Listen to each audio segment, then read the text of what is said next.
Why Mars is the new Earth and how you could live there. Space cadets, grab your helmets.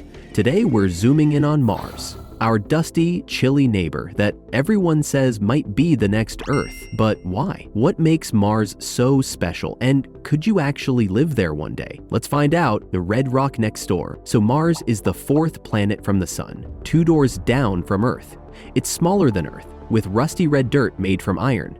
That's why it looks like it's blushing all the time. Scientists call it the red planet. Water on Mars? Here's a big deal. Scientists found frozen water under Mars's surface, and just last year radar scans showed even more of it, especially near the South Pole. Water means we can drink, grow food, and maybe even make fuel. Whew, that means I won't have to drink recycled space sweat again. Breathing on Mars? Not yet. Mars has an atmosphere, but it's super thin.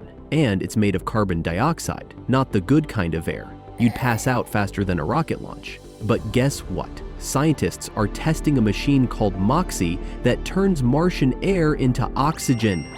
MOXIE's like a space tree. Someday whole greenhouses on Mars might do this, and we'll be breathing easy.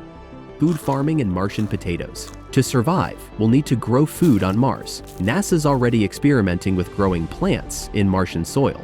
Well, fake Mars soil. And back in 2015, an astronaut on the space station grew lettuce in space. Real lettuce in zero gravity. So someday we might eat Martian carrots, tomatoes, even pizza.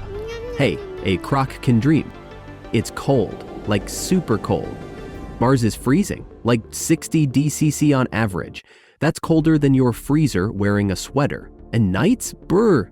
But engineers are designing habitats, super warm bubble houses that trap heat and protect from radiation. Getting there, rockets and robots. To get to Mars, we'll need rockets, big ones. Right now, SpaceX's Starship is being tested to carry humans to Mars. It's reusable, super tall, and designed for deep space, kind of like a space elevator with a turbo. Also, don't forget the rovers, robot cars that explore Mars before we do. Perseverance is the latest hero, digging, sampling, and even sending back sounds from Mars. Yup, Mars has a voice. Could we really live there? So can we live there? Not tomorrow, but maybe in your lifetime. Space scientists, engineers, and maybe even you could help build Mars homes, farms, and cities. One thing's for sure, the first kids to live on Mars are probably already born. Maybe they're even watching this video while chewing space gum.